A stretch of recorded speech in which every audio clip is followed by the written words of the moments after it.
Hello RRB aspirant, welcome to dropper class pilot Shubh YouTube channel. Thumbnail देख के तो आपको पता चल ही गया होगा कि किसके ऊपर मैं डिस्कस करने वाला हूँ। बेसिकली मैं कुछ टिप्स एंड ट्रिक्स के बारे में बात करूँगा, या फिर बोल सकते कि कुछ मास्टर स्ट्रैटेजी के बारे में बात करूँगा, या फिर मास्टर टेक्निक के बारे में बात करूँगा, जो फॉलो करेंगे आप, जो फॉलो करने से आपका आरआरबी एएलपी सीबीटी 1, गौर कीजिएगा सीबीटी ऑन की बात कर रहा हूँ, इसमें 100% अच्छा रिजल्ट आएगा।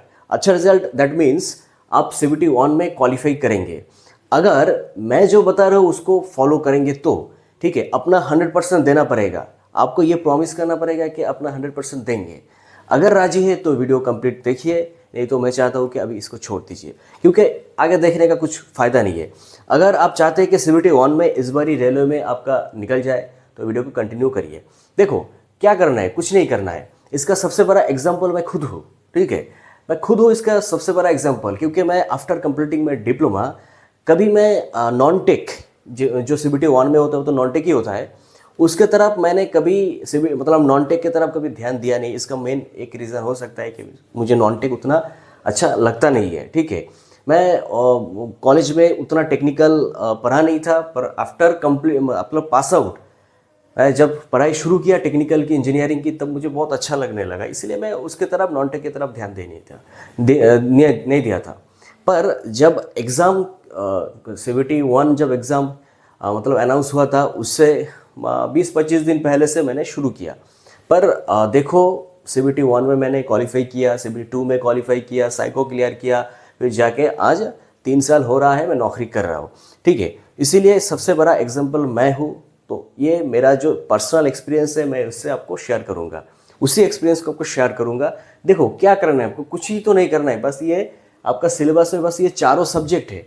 क्या है? Mathematics, mental ability, general science और करंट अफेयर्स। ठीक है, बस ये चारों सब्जेक्ट ही तो पढ़ना है। ठीक है, मान लो कि मैं इस करंट अफेयर्स को कैंसिल कर दूँ तो आपके हाथ में बस 3 सब्जेक्ट रहा। क्या रहा? Mathematics, mental ability, general science. बस ये तीनों तो सब्जेक्ट आपको पढ़ना है। क्या दिक्कत है इसमें? ठीक है, अभी 3 सब्जेक्ट में आप बोलेंगे कि बहुत वास्ट है। देखो ऐसा है कि जो जीके है, जनरल अवेयरनेस है, करंट अफेयर्स है, वो सिलेबस बहुत वास्ट होता है। पर जनरल साइंस, मैथमेटिक्स और मेंटल एबिलिटी, इसका जो नाम है ना, ये मेंटल एबिलिटी देके कंफ्यूज कर दिया। ये एक्चुअली जीआई एंड रीजनिंग है, जो इसको देके नाम कंफ्यूज कर दिया। वो कंफ्यूज मत होना, ये जीआई मान लो, रीजनिंग ही मान लो। तो इसमें सिलेबस कितना वास्ट होता है? उतना सिलेबस होता नहीं है, बहुत छोटा सिलेबस है। आप ठीक से पढ़ेंगे तो ये आसानी से कंप्लीट कर लेंगे। ठीक है, तो देखो ऐसा मतलब बिल्कुल भी आप परेशान होने की कुछ बात नहीं है। अगर आप अभी से शुरू किए हैं, किसी भी हो सकता है कारण जिसके कारण आप पहले से उतना प्रिपरेशन में ध्यान नहीं दिया था, पर अभी शुरू किया है, तो ये वीडियो मतलब ठीक से समझो, ठीक से मैं जो बोल रहा हूँ उसके तरफ ठीक से ध्यान दो, तो आप मान लीजिए कि आपका गारंटी है इसमें हो जाएगा। ठीक है, तो देखो ये जो तीनों सब्जेक्ट है, पहले देखो आपको समझना पड़ेगा कि जो एग्ज़ाम है उसमें मार्क्स डिस्ट्रीब्यूशन किस तरीके से होता है। ठीक है, हालांकि आरआरबी जेई में जैसे लिखा हुआ है मार्क्स डिस्ट्रीब्यूशन, मैथमेटिक्स के लिए कितना मार्क्स रहेगा, जीआई के लिए कितना मार्क्स, जनरल अवेयरनेस के लिए कितना मार्क्स, साइंस के लिए, पर आरआरबी एएलपी रिक्रूटमेंट में पिछले बार भी नहीं था मार्क्स डिस्ट्रीब्यूशन अलग से, इस बार भी नहीं है। पर जो पिछली बार एग्जाम दिया है या फिर आप प्रीवियस ईयर की जो क्वेश्चंस है उसको उठाएंगे तो आप बिल्कुल भी क्लियर आपको समझ में आ जाएगा कि किस तरीके से मार्क्स डिस्ट्रीब्यूशन होता है। बेसिकली रेलवे अभी टेक्निकली बहुत अपग्रेड हो रहा है। ठीक है, इसीलिए रेलवे को चाहिए technically strong, mathematically strong, scientifically strong ऐसे कैंडिडेट। तो ऐसा कैंडिडेट का कहाँ से मिलेगा? जो इसमें जिनका अच्छा ग्रिप हो वही होगा। तो इसको चेक कैसे करवाएंगे? इसी सब्जेक्ट से क्वेश्चन पूछेंगे तो जो इसका आंसर दे पाएगा वही होगा। ठीक है, तो ये मान के चलो कि आपका एक कंपनी है, या फिर आप चाहते हैं कि एक टेक्निकली कोई स्टूडेंट, तो आप टेक्निकल क्वेश्चन ही पूछेंगे। तो इसीलिए अभी रेलवे में देखेंगे जितना भी एग्ज़ाम है ना, सब में साइंस की तरफ ज़्यादा फोकस कर रहे हैं, मैथ की तरफ ज़्यादा फोकस कर रहे हैं, जीआई की तरफ ज़्यादा फोकस कर रहे हैं, पर हिस्ट्री, ज्योग्राफी, ये सब जो नॉन टेक चीज़ है, स्टैटिकल जीके, उसके तरफ कम फोकस कर रहे हैं। ठीक है, तो इसीलिए एक तरह से मान लो कि जो जनरली मार्क्स डिस्ट्रीब्यूशन होता है, ऐसा तो कुछ फाइनल नहीं, मतलब कुछ श्योर नहीं है, पर मान लो कि ऐसे ही रहेगा कि मैथ्स के लिए मान लो कि 25, अच्छा इसमें से अच्छा नहीं दिख रहा है तो मैं ब्लू पेन से लिखता हूँ। 25 मैथ से 25 के आसपास क्वेश्चन पूछेंगे, मेंटल एबिलिटी से 20 क्वेश्चन पूछेंगे, जनरल साइंस में से 20 क्वेश्चन पूछेंगे, और जो करंट अफेयर से इसे 10 क्वेश्चन से ज़्यादा पूछेंगे नहीं, 10 क्वेश्चन ही पूछते हैं इसमें, ठीक है। इसमें भी बता दूंगा एक्चुअली, मतलब पॉइंट दे के बता दूंगा कि कहाँ से आपको देखने से इसमें से एटलीस्ट 5 से 7 क्वेश्चन आपको आराम से ये आंसर कर पाएंगे, ठीक है। बस आपको देखिए ये मार्क्स डिस्ट्रीब्यूशन होता है, तो आसानी से आपको समझ में आएगा कि किसके तरफ आपको ज़्यादा फोकस करना है। आपको फोकस करना है मैथ, मेंटल एबिलिटी और जनरल साइंस की तरफ, ठीक है। इतना टेंशन नहीं है, इतना टेंशन नहीं उसका भी मैं देखिए इतना सारा जो मैंने लिखा है ना, ये पूरा स्ट्रैटेजी आपका जो अपकमिंग 30 डेज है, जब से आप शुरू करेंगे उसका पूरा स्ट्रैटेजी मैंने लिखा है, जो आपको समझ में नहीं आएगा, समझाने से समझ में आएगा, ठीक है। तो इसका देखिए तो क्या हुआ, 70 टोटल हो गया, 20 50 75 टोटल मार्क्स हो गया, ठीक है। तो देखो ये मार्क्स डिस्ट्रीब्यूशन होगा, पर इस बार देखो काट ऑफ जो है, काट ऑफ पिछले बार के तुलना में आप हिसाब करेंगे तो उतना नहीं जाएगा, मतलब उतना कम नहीं जाएगा, उससे ज़्यादा ही जाएगा।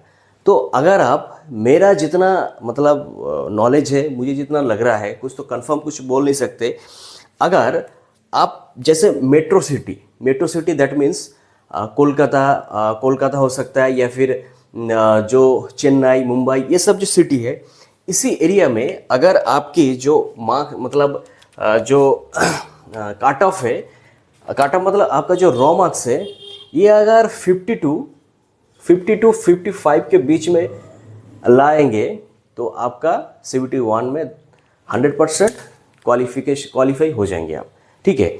आपको बस 75 में से 52 55 लाना है, ठीक है, ज़्यादा नहीं है, ठीक है, लाना है। अगर आप मेट्रो सिटी से बाहर एप्लीकेशन किए हैं, दैट मीन्स मान लीजिए कि RRB भुवनेश्वर, RRB सिलीगुड़ी, गुवाहाटी, इधर जाके आपका सिकंदराबाद, ये सब एरिया में किए हैं, तो आपको ये जो है 45 to 50 के बीच में रॉ मार्क्स आपका होगा, तब आसानी से इसको CBT1 को निकल लेंगे, ठीक है। तो आपको बस आप कहाँ से एप्लीकेशन किए हैं आप खुद ही जानते हैं। आपको अगर आप हमेशा जो अपर है उसको लेके चलेंगे तो आपके लिए ही एक सेफ जोन हो जाएगा। तो अगर आप नॉन मेट्रो सिटी में से एप्लीकेशन की है तो इसको मान लीजिए, और मेट्रो सिटी से तो ये मान लीजिए। तो आपको बस इतना ही लाना है, कोई बड़ी बात नहीं है, आपको बस इतना ही लाना है। तो ये जो मार्क्स है, काट ऑफ मार्क्स है, ये काट ऑफ मार्क्स आप कैसे अचीव करेंगे?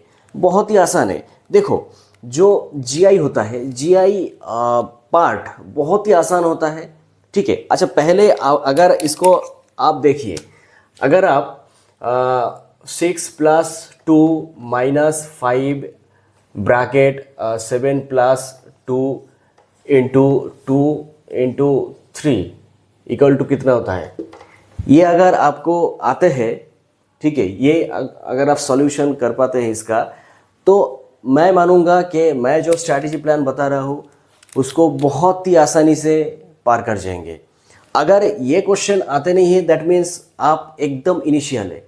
तो एकदम इनिशियल में बहुत मुश्किल है इनिशियल में, क्योंकि आपका अगर साइंस के ऊपर कुछ बेसिक नॉलेज नहीं है, मैथ के ऊपर कुछ बेसिक नॉलेज नहीं है, तो आपको पूरा फ्रेश से शुरू करना अगर होगा तो बहुत मुश्किल है। तो आपके मतलब ऐसा तो मैं बोलूँगा बिल्कुल नहीं कि आपसे नहीं होगा, पर आपको ज़्यादा से ज़्यादा एफर्ट देना पड़ेगा, ठीक है।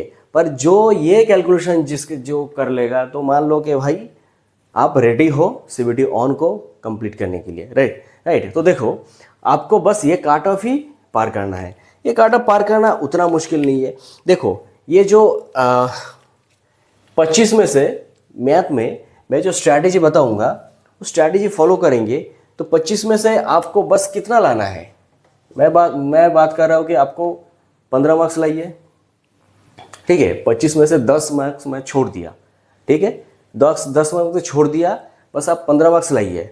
ठीक है। मेंटल एबिलिटी 20 में से मैं ऑलरेडी बता दिया कि मेंटल एबिलिटी यानी जीआई बहुत ही आसान है, बहुत ही आसान है। बस इसको आप प्रैक्टिस करना है, बस प्रैक्टिस करना है। जिस तरीके से किस तरीके से प्रैक्टिस करना है मैं आगे बताऊंगा।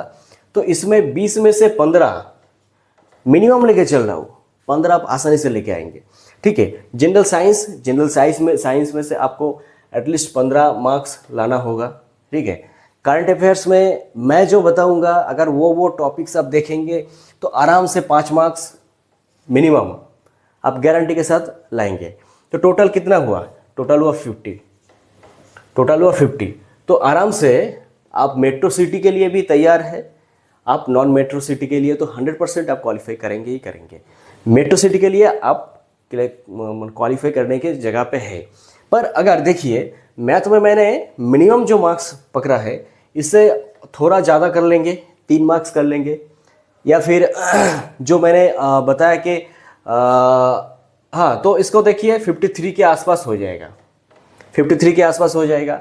या फिर देखिए इसमें से करंट अफेयर्स में से और 1-2 क्वेश्चन ज़्यादा कर लेंगे, जनरल मेंटल एबिलिटी जो इसमें से और 2-3 क्वेश्चन ज़्यादा कर लेंगे, तो आराम से जो काट ऑफ है मेट्रो सिटी की काट ऑफ भी आप आरआरबी कोलकाता की हो जो भी हो इसका काट ऑफ आराम से पार कर लेंगे, ठीक है। पर मैं जो स्ट्रैटेजी बताऊंगा वो फॉलो करना पड़ेगा। देखो आपको एक टाइम टेबल में दे रहा हूँ, इस टाइम टेबल को आपको हर हाल में कंप्लीट करना है।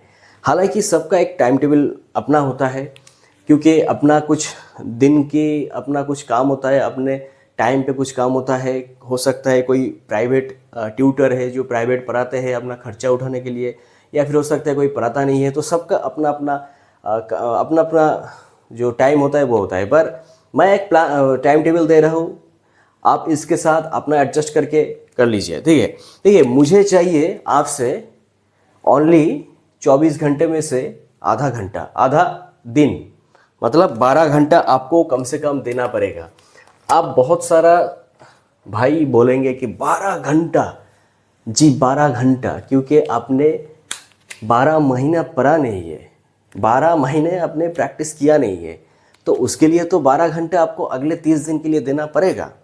आप राजी नहीं है तो छोड़ दीजिए, आपकी बस की बात नहीं है, ठीक है। क्योंकि अब उस कैंडिडेट के साथ कंपटीशन में उतरे हैं जो कैंडिडेट शुरू से ही पढ़ते आए हैं, जिनके ये जो आंसर करना ये 2-3 सेकंड से ज़्यादा लगते नहीं है।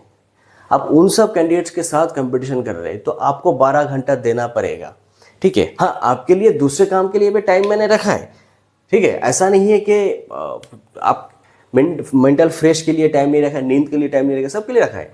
12 घंटा आपको स्टडी में देना पड़ेगा।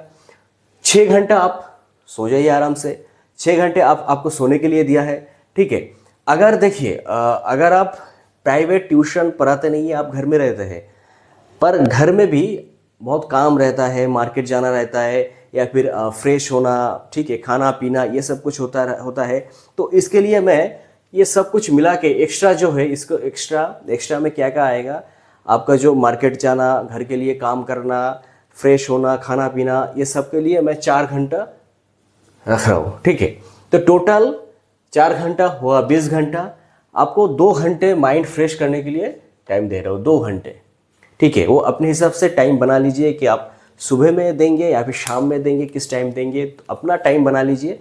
2 घंटा मैं दे रहा हूँ, तो 12 घंटा आपको मिनिमम पढ़ना पड़ेगा, ठीक है। 6 घंटा आपको सोना पड़ेगा, ठीक है, सोने के लिए दिया। एक्स्ट्रा 4 घंटा अगर इसमें देखिए, इसमें आप इधर उधर कर सकते हैं, क्योंकि आपके घर में अगर आपको कुछ काम करना नहीं पड़ रहा है, आपके घर में कोई सपोर्टिंग कोई होगा वो काम कर रहा है, आपको बस पढ़ने के लिए टाइम दिया है, तो इसको कम कर सकते हैं। कम करके इसको आगे ये स्टडी जो है इसको और भी ज़्यादा 1-1.5 घंटा ज़्यादा दे सकते हैं। अड्डा के लिए आपको 2 घंटे मैंने दिया है माइंड फ्रेश के लिए। तो ऐसा नहीं है कि आपको बस पढ़ना ही पढ़ना है, माइंड फ्रेश भी करना है, ठीक है। बट अगर आपने अपना ट्यूशन ही पढ़ाते हैं, ठीक है, अगर आप प्राइवेट ट्यूटर है, ठीक है, तो देखो आपको ये जो अड्डा है ना, अड्डे की टाइम इसको छोड़ना पड़ेगा, ठीक है, इसको छोड़ना पड़ेगा। इसके जगह आपको ये जो है एक्स्ट्रा 2 घंटा इधर ऐड करना पड़ेगा, क्योंकि आप पढ़ाने जाएंगे, आप दूसरे काम, क्योंकि आप पढ़ा के अपना खर्चा उठाते हैं तो आप दूसरे काम भी करते होंगे घर की, तो ये सब के लिए आपको इसको टोटल 6 घंटा आपको इसके लिए देना पड़ेगा। आपको अड्डे के लिए आपको टाइम नहीं मिलेगा, क्योंकि आप जब पढ़ाने जाते हैं तो उसी में से आपको ढूंढना पड़ेगा कि कैसे माइंड फ्रेश करना है, आते जाते जो भी करना है आपको ये सेक्रीफाइस करना पड़ेगा भाई। ठीक है, ऐसे ही मान रहा हूँ कि आप खुद सेक्रीफाइस कर रहे हैं, आप पढ़ा के, मैं भी खुद पढ़ाता था अपने टाइम पे, पढ़ा के मैंने भी खुद अपना खर्चा उठाया, तो मुझे मालूम है ये सब कुछ, ऐसा नहीं है कि मुझे कुछ मालूम नहीं है। ठीक है, तो ये आप मान लीजिए ये आपको करना पड़ेगा। आप इसके लिए रेडी है तो आगे आप इसको फॉलो करिए। ठीक है, आपको ये देना पड़ेगा। शुरू में अच्छा नहीं लगेगा, पर आपको ये माइंड में रखना है कि आपको आरआरबी एएलपी को क्रैक करना ही है, आपको लोको पायलट बनना ही है। क्योंकि आपके पास नौकरी नहीं है, आपके पास ये बस छोटा सा इम्तिहान देने के बाद आपके पास नौकरी हो जाएगा। ये मोटिवेशन अपने अंदर लाना है। और बीच बीच में मेरा वीडियो देखता रहो। ठीक है, मेरा वीडियो देखते रहो आराम से, तो मोटिवेशन अपने आप से मिल जाएगा। मैं बहुत मोटिवेशनल वीडियो करते रहता हूँ। ठीक है, लोको पायलट एस्पिरेंट के लिए, तो देखते रहो, आराम से मिल जाएगा। ठीक है, नहीं तो सैलरी स्लिप को उठा देना, यूट्यूब में सर्च करना लोको पायलट सैलरी, तो उसमें से आपको मोटिवेशन मिल जाएगा। राइट। तो देखो, अभी देखते हैं कि 30 दिन की जो स्ट्रैटेजी है वो क्या है, जिसको मास्टर स्ट्रैटेजी कह सकते हैं। देखो, पहले मैं एक स्पेशल नोट दे रहा हूँ आपको कि आपको ज़्यादा टाइम अपने हाथ में नहीं है, बस 30 दिन है। तो text book that means text book, not text book, text book आपको जो मैथ है, मैथमेटिक्स, मेंटल मतलब जीआई के लिए, उसको बिल्कुल भी पढ़ना नहीं है। ठीक है, मतलब उससे बिल्कुल भी आपको प्रैक्टिस करना नहीं है। ऐसा नहीं है कि एक चैप्टर उठाया, ठीक है, वर्बल रीजनिंग आज देखेंगे, पूरा चैप्टर ही करते जा रहे हो, ऐसा बिल्कुल भी करना नहीं है आपको, क्योंकि इसके लिए आपके हाथ में टाइम नहीं है। इसके लिए आप CBT 2 से पहले टाइम मिलेगा तब आप देखना। ठीक है, इसके लिए आपके पास टाइम नहीं है। मैथमेटिक्स के लिए ऐसा नहीं है कि आज प्रॉफिट लॉस को उठाया तो प्रॉफिट लॉस पूरा दिन करते जा रहे हो, ऐसा नहीं करना है। इसमें आपका टाइम खत्म हो जाएगा, कुछ मतलब ज़्यादा कुछ हाथ में आएगा नहीं। ठीक है, तो क्या करना है, मैंने इधर देखो लिखा है, don't follow text book for math and mental ability, don't follow. तो इसके लिए आपको क्या करना है, ठीक है, इसके लिए आपको जो करना है वो भी मैंने लिखा है, practice from sets for mathematics and mental ability. That means आपको एटलीस्ट आप मेरा जो इस चैनल की वेबसाइट है, ऑफिशियल वेबसाइट dropperclass.com में जाइए, उधर आपको स्ट्रैटेजी मटेरियल धीरे धीरे अपलोड करता रहूँगा, उसमें मिलेगा। वेबसाइट नया बना है, उसमें अभी बस RRB ALP CBT 2 के लिए मॉक टेस्ट उसमें अपलोड किया हुआ है। बाकी धीरे धीरे हीट इंजन का नोट भी उसमें है, बाकी धीरे धीरे उसमें बहुत कुछ अपलोड करता जाऊँगा। जो प्रैक्टिस सेट है वो भी अपलोड करता जाऊँगा। अब मेरा जो ऑफिशियल इस चैनल की ऑफिशियल वेबसाइट dropperclass.com फॉलो कर सकते हैं, या फिर गूगल सर्च करिए। कैसे भी करके आपको एटलीस्ट 30 से 40 यानी 30 to 40 प्रैक्टिस सेट जिसमें ओवरऑल पूरा 75 क्वेश्चन है। आपको पता ही है कि 75 क्वेश्चन रहेगा। 71 में आपको 1 घंटे की टाइम मिलेगा। ठीक, तो ये पूरा कंप्लीट सेट जो ये पूरा सिलेबस फॉलो करते हैं उसको उठाना है, और उसको उठा के रेगुलर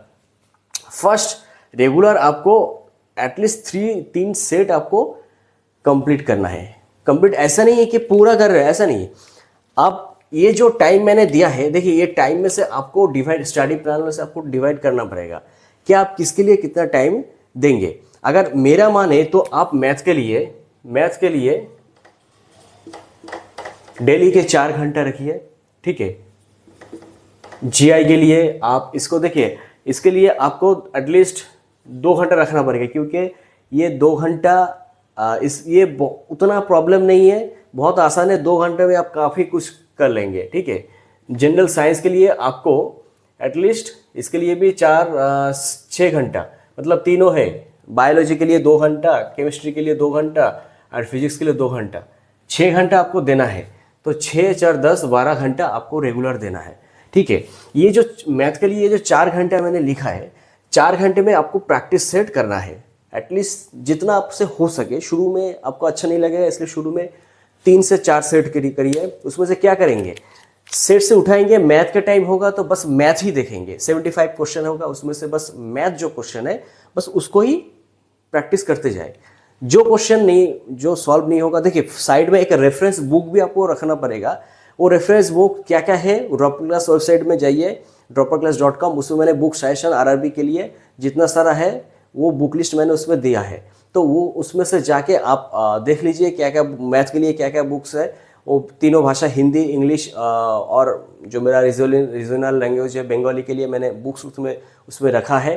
तो वो देख के आप वो बुक्स, अगर आपके पास बुक है, किताब है तो ठीक है, नहीं तो वो आप परचेस कर लीजिए, ठीक है। वो साइड में रखिए, क्योंकि ये आप आप पहले से प्रिपेयर नहीं है तो आप बहुत सारा क्वेश्चन आपसे नहीं होगा, आपसे नहीं आएगा। तो वो जो देखिए, ऐसा नहीं है कि पूरा 100% सेम क्वेश्चंस आपको वो जो किताब है मैथ्स के लिए स्पेशल जो बुक्स है उसमें रहेगा, ऐसा नहीं है। पर एक चीज़ मान लीजिए कि हर पैटर्न, जितना भी एग्ज़ाम है, सब एग्ज़ाम में कुछ कुछ पैटर्न है जो फॉलो करते हैं। जो पैटर्न आपको जो टेक्स्ट बुक है, ठीक है, अरिहंत की हो, जो भी हो, उसमें रहेगा, ठीक है। वो उस पैटर्न की जो मैथ है उसमें से आप देख लीजिए, ठीक है। उस पैटर्न की मैथ उस बुक किताब में से आप देख के उसको समझ लीजिए, फिर उसको ट्राई करिए प्रैक्टिस सेट में। आप एक चीज़ मान लीजिए, जिस टाइप के पैटर्न किसी भी सपोर्टिंग बुक्स, किताब मैथ के लिए या फिर जीआई के लिए नहीं होगा, तो वो जो सेट है ना उसमें वो क्वेश्चन रहेगा भी। वो क्वेश्चन, उस टाइप के क्वेश्चन एग्जाम में नहीं देगा, क्योंकि एग्जाम में बहुत ही आसान क्वेश्चन पूछते हैं, बहुत ही टफ क्वेश्चन पूछते नहीं है। जो आसान क्वेश्चन, जिस टाइप की पैटर्न हर किताब में रहता है, ठीक है, हर किताब में रहता है। तो अगर कोई जब सेट दे रहे हैं, सेट में से कोई क्वेश्चन अगर देख रहे हैं कि ये इस टाइप पैटर्न के क्वेश्चन किताब में नहीं है, सपोर्टिंग किताब में नहीं है, तो छोड़ दीजिए उसको, क्योंकि वो एग्जाम में उस टाइप की पैटर्न एग्जाम में नहीं आएगा, ठीक है। मेरा गारंटी है उस टाइप की पैटर्न नहीं आएगा। मुझे थोड़ा मान के पढ़िए, मैं जो बता रहा हूँ उसको थोड़ा सम्मान दे के पढ़िए, तो आपके लिए अच्छा होगा, ठीक है। तो उसको छोड़ दीजिए, उसमें ज़्यादा दिमाग मत लगाइए। किसी भी इशू अगर हो रहा है तो तुरंत जो रिलेटिव किताब आपने रखा है, जीआई के लिए हो या फिर मैथ के लिए हो, उसको वो चैप्टर उठा के उस चैप्टर में से उस टाइप की पैटर्न देखिए, फिर इसको सॉल्व करिए, बहुत आसानी से हो जाएगा। इसमें क्या होगा, इसमें जो होगा, इसमें आपका सारा जो चैप्टर है मैथ के लिए वो कवर हो जाएगा, आपको पता भी नहीं चलेगा, सब कवर हो जाएगा। और सेट में जिस टाइप के पैटर्न फॉलो करते हैं वो उस टाइप की पैटर्न ही आपको एग्जाम में दिखेगा, ठीक है। ऐसा नहीं है कि एकदम एक चैप्टर उठाया, शुरू से ख़त्म तक पूरा पैटर्न किया। एग्ज़ाम में सेट में जिस टाइप के पैटर्न फॉलो करते हैं, जो 30 या 40 सेट जो आपने डाउनलोड किया है, जो किया है, उसी टाइप की पैटर्न एग्ज़ाम में भी फॉलो करता है, क्योंकि हर सेट बनाते हैं एग्ज़ाम प्रीवियस ईयर की क्वेश्चन जो है उसको फॉलो करते ही सब सेट बनाते हैं। मैं भी सेट जो बनाता हूँ प्रीवियस ईयर क्वेश्चन देख के ही बनाता हूँ, उसको वो पैटर्न फॉलो करते ही बनाऊँ, तो वही पैटर्न एग्जाम में पूछता है। तो ऐसे करके आपको बहुत ही आसानी से 30 दिन के अंदर पूरा जितना भी चैप्टर है, जो क्वेश्चन जिस टाइप की पैटर्न फॉलो करते हैं एग्जाम में, सब खत्म हो जाएगा। तो आपको पता भी नहीं चलेगा। मैथ में आप मतलब एटलीस्ट 15 से 18 क्वेश्चन करने की क्षमता आप में आ जाएगा, ठीक है, इतना कॉन्फिडेंट आ जाएगा, ठीक है। पर देखो, पर अगर बात करें कि ये तो गया मैथ और मेंटल एबिलिटी, पर बात करें जनरल साइंस, तो जनरल साइंस के लिए आपको देखो, जनरल साइंस के लिए आपको प्रैक्टिस सेट ही बस इनफ नहीं है आपके लिए। ऐसा नहीं है कि प्रैक्टिस सेट में जो क्वेश्चन पूछते हैं उस क्वेश्चन ही एग्जाम में आएगा, ऐसा नहीं है। मैथ में भी आते नहीं है, पर मैथ में जो पैटर्न है पैटर्न फॉलो करते हैं। पर साइंस में तो ऐसा पैटर्न कुछ नहीं है, आपको कुछ आंसर आएगा तो आएगा, नहीं तो नहीं आएगा, ठीक है, पैटर्न कुछ नहीं है। तो आपको इसके लिए टेक्स्ट बुक है वो पढ़ना पड़ेगा। अभी टेक्स्ट बुक मतलब क्या, टेक्स्ट बुक मतलब क्लास में जो पढ़वाते हैं वो पढ़ेंगे तो आपका टाइम चला जाएगा, आपके मतलब वो कवर नहीं कर पाएंगे। आपको एनसीईआरटी जो सिलेबस फॉलो करते हैं, ऐसे मार्केट में जो कॉम्पिटिटिव एग्जाम के लिए सब्जेक्टिव टाइप साइंस बुक है वो देखना पड़ेगा। मीन्स एक लॉन्ग चैप्टर को शॉर्ट करके जैसे अरिहंत की एनसाइक्लोपीडिया है, उसमें है बहुत अच्छे से। मान लीजिए कि अगर आप इंग्लिश थोड़ा वर्षन समझते हैं तो अरिहंत की एनसाइक्लोपीडिया ख़त्म करिए, साइंस की जो पार्ट है, आप बहुत ही आसानी से 20 में से 15 से ज़्यादा क्वेश्चन, या फिर मतलब एक क्या बोले 20 के आसपास क्वेश्चन आपको बहुत आसानी से आंसर कर पाएंगे। ठीक है, इंग्लिश वर्षन की एनसाइक्लोपीडिया बुक की किताब की बात कर रहा हूँ, वही dropperclass.com में जाइए, उसका भी लिंक आपको मिल जाएगा, या फिर डिस्क्रिप्शन में सबका लिंक मैं दे दूंगा, आप चेक कर लीजिए। ठीक है, तो जनरल साइंस की आपको टेक्स्ट बुक से पढ़ना पड़ेगा। ठीक है, ये मैंने देखिए लिखे थे, must follow text book for general science. ठीक है, अभी देखो ये तो गया टोटल कैसे पढ़ना पड़ेगा ये, पर अभी देखो 30 दिन को मैंने 3 पार्टों में डिवाइड किया है। First 10 days, then second 10 days, third 10 days. First 10 days में आपको क्या करना पड़ेगा, देखिए टाइमिंग फर्स्ट 10 डेज मैथ। ठीक है, मैथ फर्स्ट 10 डेज के लिए जो है आपको मैथ क्या देखना पड़ेगा, देखिए मैथ के लिए आपको फर्स्ट 10 डेज के लिए जो मैंने ऑलरेडी बताया कि 4 घंटा टाइम देना पड़ेगा। ठीक है, मेंटल एबिलिटी के लिए 2 घंटा टाइम देना पड़ेगा, जनरल साइंस के लिए एटलीस्ट 4 घंटा आपको देना पड़ेगा। ठीक है, ठीक है, देखिए करंट अफेयर्स की मैं बात नहीं कर रहा हूँ, करंट अफेयर्स की बात करेंगे आगे। तो अभी देखो अपना ये आप पढ़ने में दिया, तो जनरल साइंस की जो प्रैक्टिस सेट है, जो ये सेट है जो मैंने बोला कि 30 या 40 सेट आपको डाउनलोड करना पड़ेगा, उसमें साइंस और जीआई की जो पार्ट है इसमें से प्रैक्टिस किया। अब साइंस की जब बारी आएगी उस प्रैक्टिस सेट में से आप साइंस को भी देखेंगे। इसके लिए एटलीस्ट हर दिन अगर एक सेट देखेंगे तो 1 घंटा आपको चला जाएगा। ठीक है, तो ऐसे करके 12 घंटा आप इसको ऊपर नीचे करके 12 घंटा आप एडजस्ट करिए, जिसमें आप अपना मतलब एबिलिटी समझिए, जिसमें आप कमज़ोर है उसको ज़्यादा बढ़ा के दीजिए। ठीक है, अभी जब फर्स्ट 10 डेज खत्म हो जाएगा, अभी सेकेंड 10 डेज में क्या होगा, सेकेंड 10 डेज में आपका एक एक्स्ट्रा ऐड होगा। क्या होगा, प्रीवियस ईयर क्वेश्चन सेट। देखो ये बहुत इंपॉर्टेंट है, बहुत कैंडिडेट ये करता नहीं है। प्रीवियस ईयर के क्वेश्चन सेट आप करेंगे तभी आप में कॉन्फिडेंट आएगा कि हाँ मैं मुझसे होगा। तो आपको प्रीवियस ईयर की क्वेश्चन सेट आपको एटलीस्ट एक सेट करके हर जो दिन है आपको देना पड़ेगा।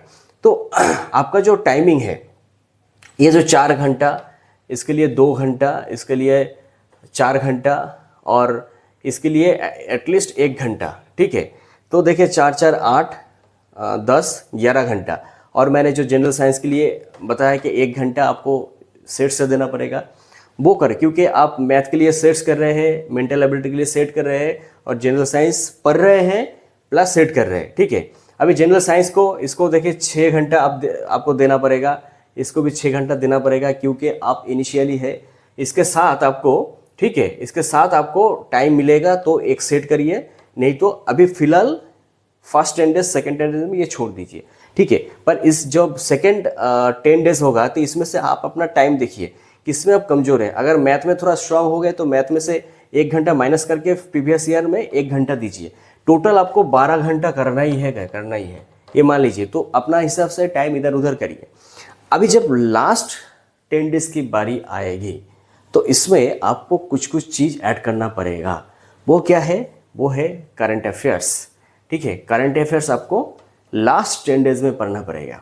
करंट अफेयर्स में क्या क्या पढ़ेंगे, देखिए स्पोर्ट्स में से पढ़ेंगे, स्पोर्ट्स। ठीक है, स्पोर्ट्स में से क्या क्या है, स्पोर्ट्स में से आपका ओलंपिक है, पैरा ओलंपिक है, IPL है, वर्ल्ड कप है, T20 वर्ल्ड कप है, जितना भी स्पोर्ट्स है, एथलेटिक्स, सब आपको सबका Indian perspective that means Indian winner, Indian जितना भी अवार्ड विनर है उनके बारे में देखना पड़ेगा। ठीक है, जिसमें इंडियन इंपॉर्टेंस आते हैं। ठीक है, पॉलिटिक्स से क्या क्या है, चीफ मिनिस्टर, CM, सब स्टेट की CM, गवर्नर। ठीक है, ये सब देखना पड़ेगा। प्रोजेक्ट, पॉलिटिकल कोई फ्लैगशिप प्रोजेक्ट होगा गवर्नमेंट की, जैसे मान लीजिए कि नमामि गंगे एक प्रोजेक्ट है। इसी तरीके से प्रोजेक्ट जो है, प्रोजेक्ट आपको देखना पड़ेगा। बिल, जैसे मान लीजिए कि एक 370 को हटाया, एक बिल है, CA को लाया, एक बिल है। ये सब बिल जितना भी है इसके बारे में आपको देखना पड़ेगा, ठीक है। एप्लीकेशन जो गवर्नमेंट की एप्लीकेशन है, जिसमें गवर्नमेंट कुछ अनाउंस करते हैं, गवर्नमेंट का कुछ सेवा जो मतलब इंडियंस है उनको देते हैं, वो एप्लीकेशंस के बारे में देखना पड़ेगा, ठीक है। मैं जिसको बोल रहा हूँ उसको ही बस, उस पार्ट को ही बस देखिए तो आपका हो जाएगा, ठीक है। इंडियन मैप को थोड़ा देखिए। इंडियन मैप में क्या है, इंडियन मैप में अभी किस किस एरिया में थोड़ा प्रॉब्लम हुआ है, किस किस एरिया में कुछ क्या इम्प्रूवमेंट हुआ है, उसके बारे में थोड़ा नॉलेज करिए। हालांकि इसमें से उतना क्वेश्चन लगता है आएगा नहीं, फिर भी ये भी इम्पोर्टेंट, करंट अफेयर्स में भी इम्पोर्टेंस है, क्योंकि इसमें से कुछ इंसिडेंट जो है वो फॉलोअप होता है, तो इंसिडेंट के बारे में देखिए, ठीक है। और क्या होगा, और कोई अगर अमेंडमेंट आएगा, अमेंडमेंट जैसे वही बताया कि 370 को हटाया, ठीक है, ऐसा कुछ अमेंडमेंट आया तो उसको देखिए, कोई संशोधन हुआ उसको देखिए, ठीक है। ये सब करके ये एटलीस्ट ये सब जितना भी मैंने बताया, प्राइज, प्राइज, नोबेल प्राइज, ठीक है, ऐसा करके जितना भी प्राइज है उसके बारे में देखिए। तो इतना सारा कवर कर लेंगे तो एटलीस्ट, और आप अगर न्यूज़ वगैरह में इंटरेस्ट रखते हैं, पॉलिटिक्स में थोड़ा इंटरेस्ट रखते हैं, तो आप देखेंगे जितना ये 10 क्वेश्चन पूछेंगे, इसमें से बहुत क्वेश्चन आप आंसर जानते ही, आराम से जानते हैं।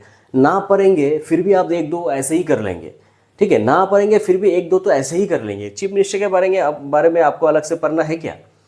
भारत में किस स्टेट के बारे में, किस स्टेट में क्या कौन चीफ मिनिस्टर है उसके बारे में आपको अलग से पढ़ना है क्या? अब देख के तो पता चलेगा, क्योंकि आजकल सब इतना कॉन्शियस है किस स्टेट में क्या चल रहा है, कि किधर क्या चल रहा है, सबके बारे में सबका नॉलेज है। तो इसको ही देखिए, तो करंट अफेयर्स को आप आराम से 5 से 6 नंबर 7 नंबर आप आराम से कर पाएंगे। तो बस इतना ही है, करंट अफेयर्स को लास्ट 10 दिन देखना है। और अब अगर अपने पास टाइम है तो ज़्यादा बढ़ाइए, वीडियो थोड़ा लंबा हो रहा है पर इम्पॉर्टेंट है।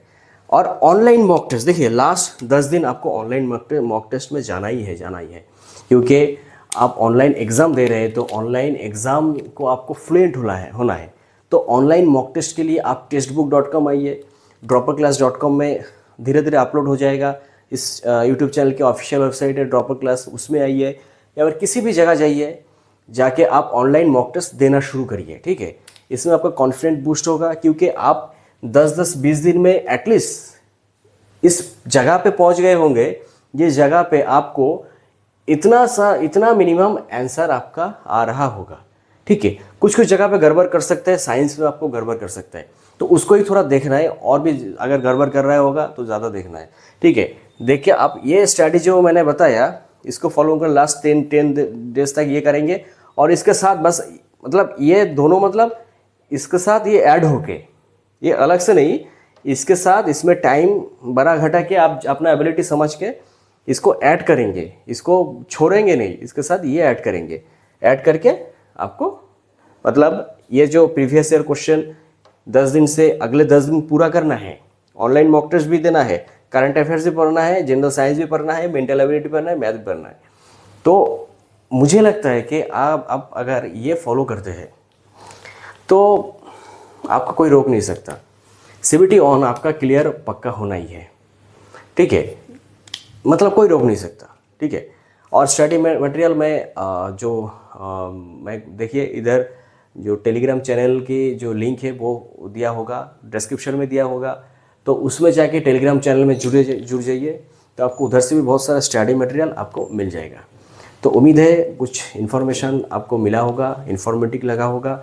अगर लगा हो तो अपने जो सर्किल है शेयर कर लीजिए, जो ऐसे सिचुएशन में फंसे हुए हैं। तो अगले वीडियो में मिलते हैं नेक्स्ट वीडियो में।